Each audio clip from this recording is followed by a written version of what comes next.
오늘의 말씀 열왕기상 1장 1절에서 27절까지 말씀입니다.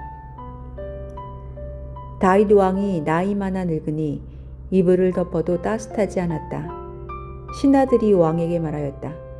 저희가 임금님께 젊은 처녀를 한 사람 데려다가 임금님 곁에서 시중을 들게 하겠습니다. 처녀를 시중 드는 사람으로 삼아 품에 안고 주무시면 임금님의 몸이 따뜻해질 것입니다. 신하들은 이스라엘 온 나라 안에서 젊고 아름다운 처녀를 찾다가 수넴 처녀 아비삭을 발견하고 그 처녀를 왕에게로 데려왔다. 그 어린 처녀는 대단히 아름다웠다. 그 처녀가 왕의 시중을 드는 사람이 되어서 왕을 섬겼지만은 왕은 처녀와 관계를 하지 않았다. 그때 다윗과 학기 사이에서 태어난 아들 아도니아는 자기가 왕이 될 것이라고 하면서 후계자처럼 행세하고 다녔다. 자신이 타고 다니는 병거를 마련하고 기병과 호위병 50명을 데리고 다녔다. 그런데도 그의 아버지 다윗은 아도니아를 꾸짖지도 않고 어찌하여 그런 일을 하느냐고 한 번도 묻지도 않았다. 그는 압살론 다음으로 태어난 아들로서 용모가 뛰어났다. 아도니아가 수리아의 아들 요압과 아비아달 제사장을 포섭하니 그들이 아도니아를 지지하였다.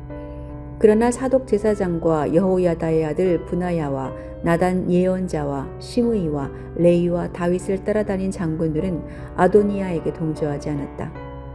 아도니아가 엔 로겔 가까이에 있는 소엘렛 바위 옆에서 양과 소와 살찐 송아지를 잡아서 잔치를 베풀고 자기의 형제인 왕자들과 유다 사람인 왕의 모든 신하를 초청하였다.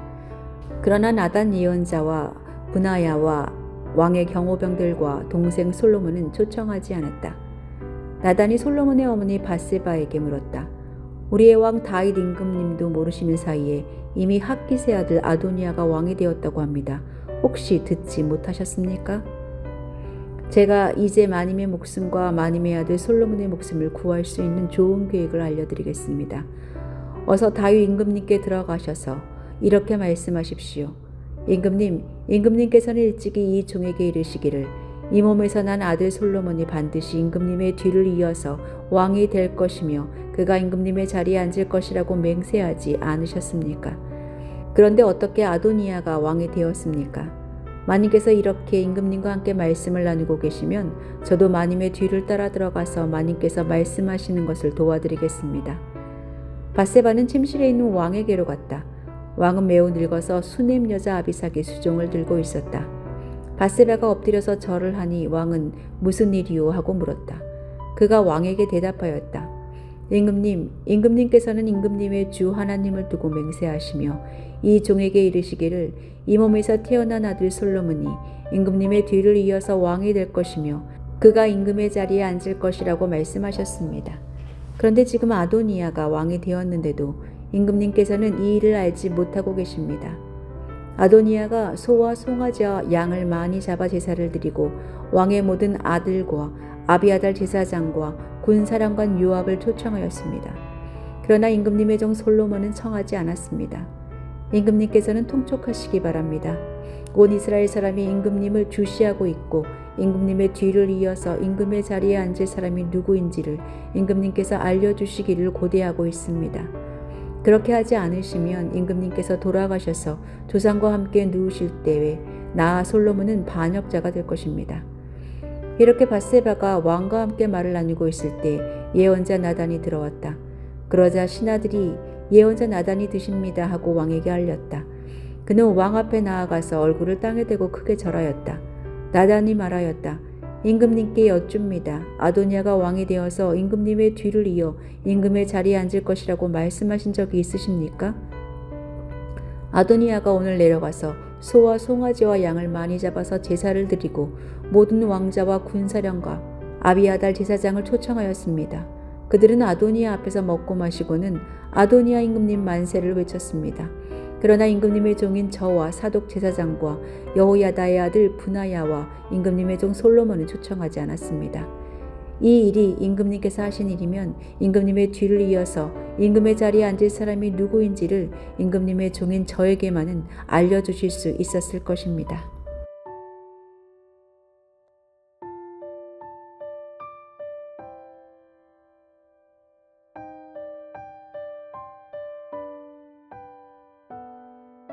오냐 오냐 하며 키운 손자가 할아버지 상투 잡는다라는 속담은 귀하고 사랑스럽다고 모든 것을 용납하다 보면 결국 위아래도 모르는 사람으로 자라서 사람 구실조차 제대로 할 수 없게 된다는 의미입니다.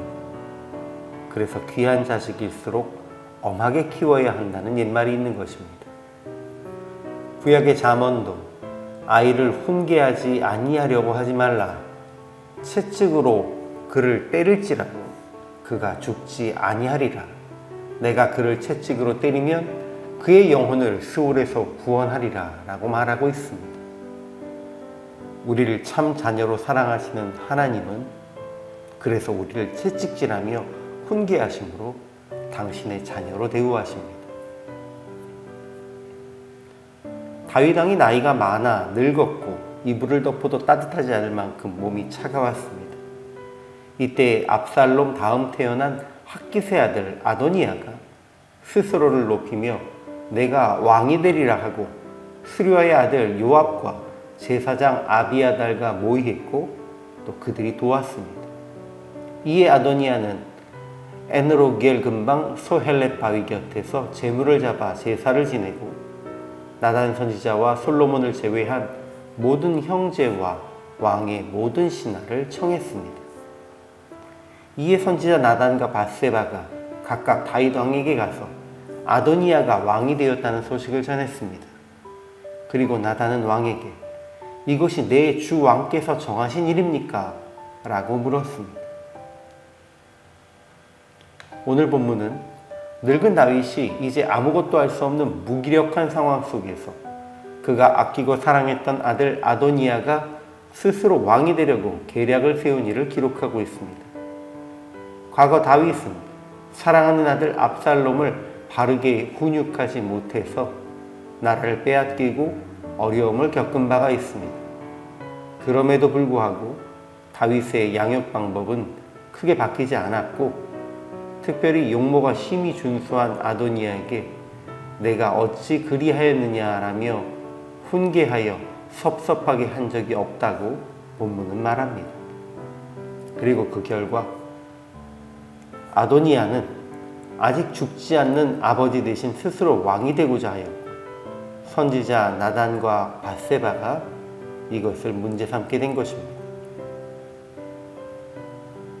오늘날 많은 부모가 아이들이 잘못을 해도 꾸짖지 않고 방치하는 경우가 많습니다.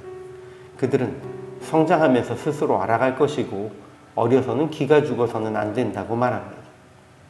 그러나 성경과 역사 속에서 우리는 아이들이 잘못을 저지르면 왜 그랬어? 라고 끊임없이 꾸짖고 교육함으로 그들이 스스로 오만한 자가 되지 않도록 해야 한다는 것을 배워서 알고 있습니다. 특히 하나님의 인도하심을 배우지 않은 자녀들이 자신의 계획으로 스스로를 높이려 하다 실패하지 않도록 육체의 부모와 영적인 부모는 하나님의 인도를 따르도록 가르칠 것을 노력해야 합니다. 자녀의 잘못을 방치하는 것은 사랑이 아니라 무책임입니다. 그들이 자신의 부족함을 깨닫고 하나님께 순종하도록 교육하고 꾸짖는 우리가 되어야 합니다.